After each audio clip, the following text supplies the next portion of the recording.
I've been raising my kids on my own ever since my ex-wife disappeared into a drug-fueled mess, but now I've fallen for her sister who's still grieving her late husband, and I'm terrified of ruining the only real family we've got left. I, 32 male, am finally at a point where I can't stand this anymore. I've been in love with this woman, 27 female, for a very long time, maybe a couple of years at this point, and I'm not sure if I should just kill it or attempt to make something with her. I met my ex-wife, her sister, when I was 23 years old, and the relationship developed very quickly, and by 26 I had my son and daughter and had gotten married. However, within months of being married my ex-wife had an affair, but worse than that, the man she cheated with gotten her into some hard drugs. After confronting her on this, she said she was going to get help, but instead she left in the night. I haven't heard from her in 4 years, and last I've heard she's still with that guy and are homeless in Las Vegas. Not sure how true that is, but being focused on holding it together for the kids, I really don't have the time to chase her down, nor do I even want to after what she pulled. I ended up getting a divorce in absentia. I did however maintain a very positive relationship with my in-laws after the fact. Every other weekend my kids stay over with their grandparents on that side, and they pretty much treat me like a son still. I still go to parties at Christmas and I'm reasonably liked by the family. Nobody talks about my ex anymore, mainly to not worry my kids. My oldest, my son, is very hurt by his mother leaving. He's 9 now and I've had to get therapy for him after he told me he hoped his mother was dead. She had been getting verbally abusive toward the end, which was when he was around 5 or 6. Anyhow, in the year following my ex leaving, her sister and her boyfriend had started coming around a lot to see the kids. They knew I worked a lot and would babysit and call it practice, as they wanted to have children of their own. My kids loved them and were spoiled by them, which I didn't mind because we all needed a little positivity. They got married and were very in love. However, her husband was unalived in a workplace accident shortly after the birth of their daughter. It has been extremely rough and painful for everyone involved, as one can imagine. I followed my sister-in-law's example and began to take her daughter to give her time to herself if things got too hard to deal with or she needed alone time. She's been in grief counseling for a few years, but she still wears her ring and has told me she can't ever imagine dating again. I talk to her about him frequently and she's gotten to a better place, but she's still very much in love with him. I can't imagine that sort of pain. Over the last 2 years we've been a more constant figure in each other's lives. My kids love their aunt and I have her over for dinner a couple times a week. My daughter and her daughter have become close and love being around each other, so they have sleepovers. I've moved on from my ex by this point, but the idea of dating possibly someone is dangerous, as their mother has kept me out of the dating scene. I don't know when it happened, but slowly I began to get soft on my sister-in-law. She's a great mom for what she's had happen to her. She's one of the sweetest people I know and her sense of humor always leaves me laughing and happy. Then I started realizing that I'm physically attracted to her. I've always felt kind of guilty about it because her late husband was a good friend, and since she's obviously is still grieving, I've kept it to myself. Since COVID started we've been together a bit more because social distancing has had us lose contact with most other people.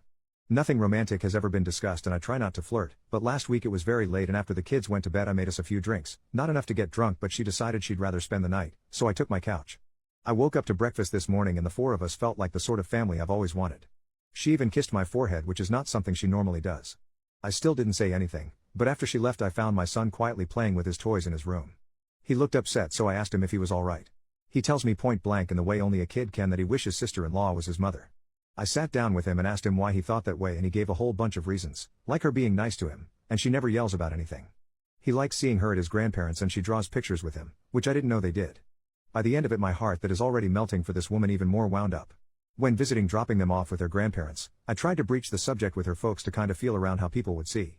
I made a joke about she and I acting like a married couple sometimes, and they didn't laugh and were kind of standoffish, friendly, but either they know something or they disapprove. It's getting too hard for me to ignore or pretend it's not getting to me. I'm in love with her. Either I've got to kill it and find some way not to think of her, or I have to find some sort of way to navigate through this situation and tell her everything. If anybody out there has any insight on how to approach a widow, especially one who is married to a friend, with this sort of intention, I could really use your help. Update 2 months later. Firstly, I'd like to thank everyone who gave me advice on how to proceed and ideas and things I could maybe say to my former sister-in-law. What I ended up doing. Shortly after making the first post, I remembered that my children would spend Sunday night over their grandparents' house, and typically when they do this, my niece, sister-in-law's daughter, will join them. I allow these bi-weekly visits because I think it's important for them to maintain a healthy relationship with their mother's parents. And sister-in-law lets her daughter go because she enjoys playing with my daughter. Well, I realized we'd both have a free night. Normally I'd just game or hit the gym an extra night, but I figured it would be the perfect opportunity to my sister-in-law without the kids being around. So I sent her a text saying, "Hey, kids are out this Sunday, was thinking you might want to get dinner." It was a fairly upscale place that reopened 2 months or so ago for outdoor dining. I never ask her out to dinner and we're almost never alone together, or without a child in the other room. She says she'd love to, and so my panic starts setting in because now I've got to actually act on my feelings. I ask her if she'd prefer meeting at my place and taking one car or meeting at the restaurant, and she says she'll come by my place first. I'm a bit more cleaned up than normal, dressed up but not overly dressed. She shows up and my God, she's in a very nice evening dress, makeup, not something she normally wears, really looking stunning. I must have been slack-jawed for a second, I had to be lol. We make a little small talk compliment how we look, but I still don't have my nerve yet and she isn't pushing the issue.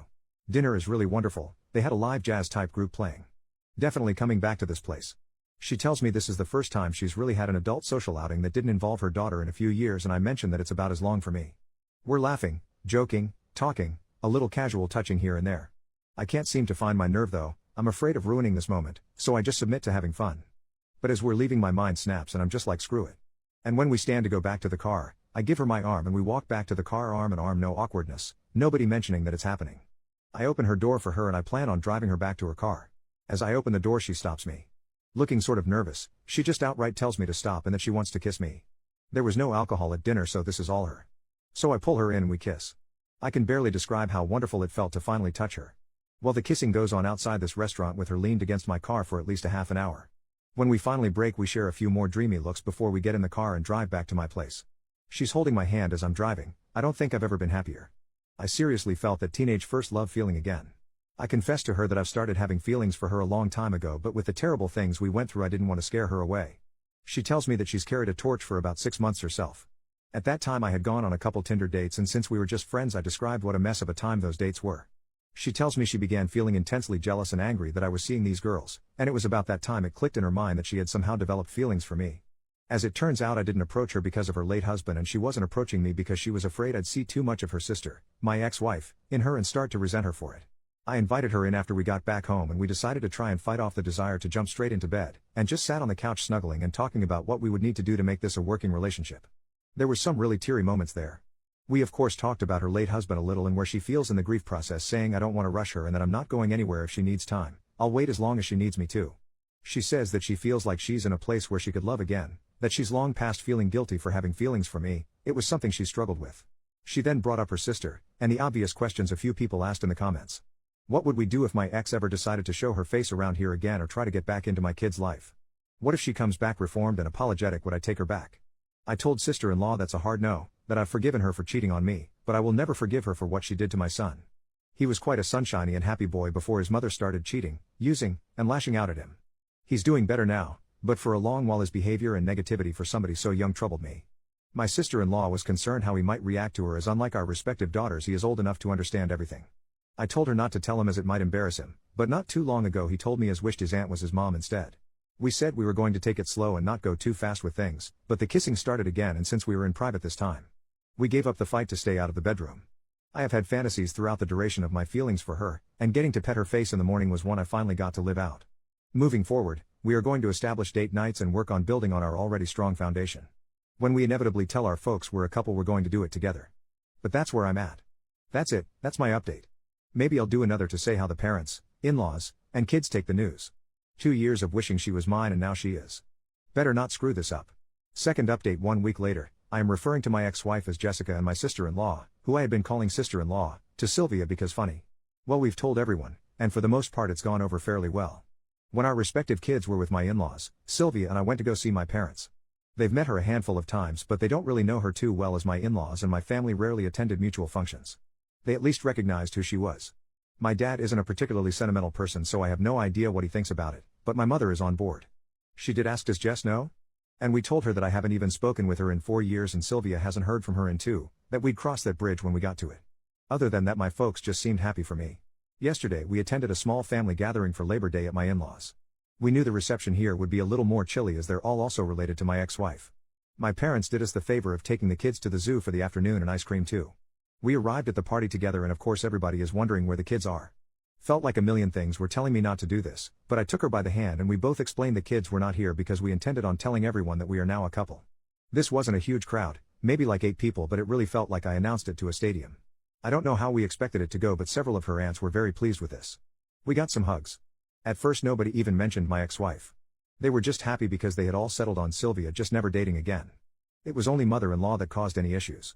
She told the party that she knew we were an item because I was always giving her puppy dog eyes and told them Sylvia talked about me nonstop. She asked for how long we had been dating in secret and I told her only a week. She scoffed and told me that she didn't think starting a relationship off by lying would be a smart move. She then accused, albeit it in a joking manner, to the guests that Sylvia and I had vanished at a pool party in June to smooch. Her mother and father asked to talk with us after the party and asked us just how serious things were, and like my parents asked whether my ex-wife knew or not. When I said no and that her opinion shouldn't matter given she abandoned her family 4 years ago, they said they would be more comfortable with everything if I was to tell Jessica that I am now dating her sister. They are both intensely afraid that my ex will return sober and renewed, make an attempt to make amends, discover that I am now in love with her younger sister and relapse.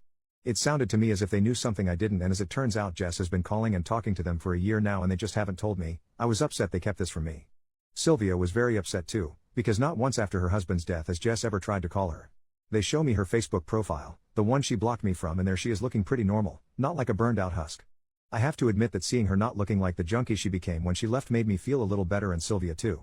Her parents kept their contact with her a secret because she is ashamed of what she's done and feels that she's deserved to lose her kids and couldn't face them after all that happened. Sylvia's parents gave me her phone number and asked that I please call her and speak with her. I told her that my feelings for Sylvia are real and there is no chance I reconcile with Jess. My father-in-law seemed to nod in approval, but Mill honestly looks like she was hoping we'd fix things. After we left I talked to Sylvia about it, and though we discussed it before, a circumstance where Jess returns, we decided to revisit the conversation in light of these new revelations. I told Sylvia that I am in love with her, my whole heart is hers, and that my feelings of love for her are something deeper and stronger than anything I ever felt for my ex-wife. She ends up crying from the stress of the situation, anger with her parents for keeping secrets, and anger with her sister for not calling her or offering condolences at all after her husband's death. She then admits that she is afraid I might leave her if her sister returns, and I assure her this will never happen. It took some long hugs and a lot of kisses to smooth over the situation, but by the time we went to pick up the kids, we were holding hands together again and feeling more connected than ever. She's been spending the night at my place pretty frequently since we've been together. So that the kids don't see anything, I've been setting my alarm for 5 in the morning, getting up and moving to the couch. Well, the morning after we decided to tell the little ones what is going on. Our daughters seemed very happy, but they are too young to really grasp what's actually taking place. All they know is they can play together more. I did take my son aside, just me and him, and asked him if he was okay with this and what he thought about it. He asked if we'd all be living together. I told him maybe someday. He asked if this made his aunt his stepmom now, and I said he's free to call her what he's comfortable with and I will respect it, and she would too because we both love him. He then asked me a lot of questions about his own mother, things he had never asked me before, and I answered pretty much everything he wanted to know. I toned some of my answers down a bit. He's learned a little about the dangers of drugs from school programs, and I was finally honest to that degree when I told him his mom had a problem and she made some bad choices. He asked me why his mother didn't love him, and that broke my heart. I assured him the best I could that his mother did love him, she had just made a lot of terrible mistakes and that sometimes adults just don't do the right thing when they should. He asked me if I still loved her. I told him that I hoped she would get better and that I don't want her to be sick anymore, but that she hurt me and him so badly that I couldn't love her like I did before. I'm not sure he got all of that, but I tried explaining it to him the best I could. All that aside, he has been so much happier and less withdrawn since Sylvia has been with us, and he's always going out of his way to do all the typical kid stuff to impress her that I did with my own mom. At the end of the day, I still have that phone call with the ex to dread. But, having Sylvia with me, being able to kiss her and hold her at night, it really puts some joy back into me that's been gone for a very long time. I don't think I even knew how unhappy I'd been all these years until I realized how happy she made me feel. We've been doing all the happy young lover stuff. She's been leaving me love letters in my work lunchbox, even little poems, and I had flowers sent to her place of work. She mentioned she had told me that a few of the ladies at work had been trying to get her to ask me out for several months, so I figured the flowers would both make her happy and be a firm thank you to the office girls, lol. Thank you for everyone who commented or sent me messages on the first and second posts, they really made my day and helped me keep my cool to confess to her. Feel free to ask me anything, but I think this just about does it for my updates. Third update 2 months later. People have been asking me for an update for a couple months now, so I figured I'd finally sit down and do one. What you're about to read is a comment I wrote like last week, and I've just copied and pasted it as it's pretty much good enough to be a post. It details for the phone call with my ex-wife went and a little more info. I did talk to her a couple months ago. I keep going to write an update for this, but life got pretty hectic. I did write like a 10-paragraph update like a month ago, but my laptop crashed, so I lost it and got discouraged. The ex-wife is in a much better place and is in recovery. 8 months clean by this point. She finally told me the details of the affair and how things happened, how she got into drugs. Not stuff I really wanted to hear, but she's trying to get her life together, and as much as I dislike the things she's done to me and the kids, I want her to get healthy. I shouldn't, but I worry about her still sometimes. Anyhow, I got around to telling her about Sylvia and she was dumbfounded by it. When I first met my ex, she was 19 and Sylvia was 14, and in her mind she always viewed her as a kid in regards to me, which to be fair I did use to refer to Sylvia and her kid sister. But when she remembered that her sister is a fully grown adult who was married and had a child, that her hinting I was a creep stopped. She did ask if I had feelings for her while I was married, and I denied that. We talked about the kids and she was really regretful and crying throughout the conversation. She has no idea how she'd be able to face them again. I wanted to say something reassuring, but I don't want to give her the impression that I want her in their lives. Cordial, even friendly, but I'm not going to be stupid. She and Sylvia talked for a while too. I didn't eavesdrop intentionally, but from the bits I heard and what I was told, they talked about Sylvia's husband. As it turns out, my ex had gotten arrested for a breaking and entering that week and spent it in jail. She didn't even know he passed until a couple weeks after the funeral, and by that point she felt saying anything would make things worse. Things went as well as could be expected. Sylvia, the 3 kids, and I have been spending almost every day together, and I haven't been happier in years. My son and daughter love all the motherly attention they've been getting, and I'm really loving getting to learn more about my little niece. Life's good. Busy, but it's good. Thanks for asking. If anybody has any questions or comments, I'd be happy to answer what I can when I can, but during this season my workload increases dramatically and I don't have as much time to be on here as I did when I first posted. I'm so glad I got up the nerve to try with her. I love her so much. I've been so long without a romantic partner, that I forgot what being in love, or feeling loved felt like. Now that I remember, it's shocking to me I didn't realize how alone and miserable I really was. I mean, for Christ's sake, we played Scrabble last night and for some reason it made me ridiculously happy, lol.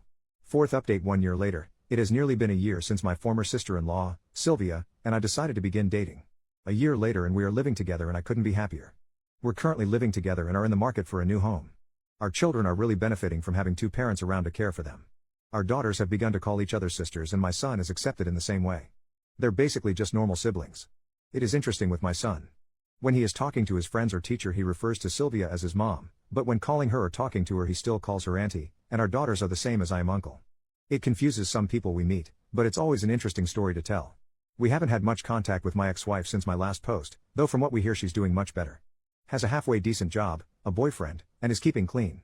I don't like to think about her being reintroduced into my children's lives, but if she continues to be a clean and well-rounded person, it will make it much harder for me to deny her visitation should she seek it.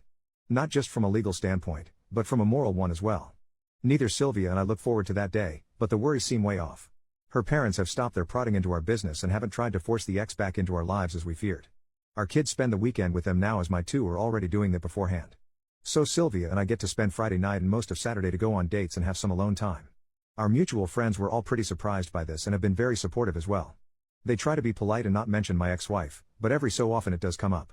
Mostly everyone is just happy that we've found happiness together. One side of the family that I failed to mention in all of this was the family of her late husband. As you might expect, her daughter still sees them regularly, and they are very happy and accepting of the relationship. His father even told me point blank that he was glad it was me, because he thought he would hate his daughter-in-law bringing some strange man into his granddaughter's life. We haven't had many gatherings, but the few get-togethers we have had have included them, and will always include them. Speaking of her late husband, Sylvia and I have talked quite a bit about our feelings, and she's even had me come along to one of her therapy sessions, because despite everything going so well, and the immense and wonderful love we have for each other, his memory and presence will always be a part of our lives. She decided on her own that out of respect for me she had to take her wedding band off, something that caused a lot of sadness, as you can imagine. I told her that she didn't need to do this, and were we to get married, she's got 2 hands.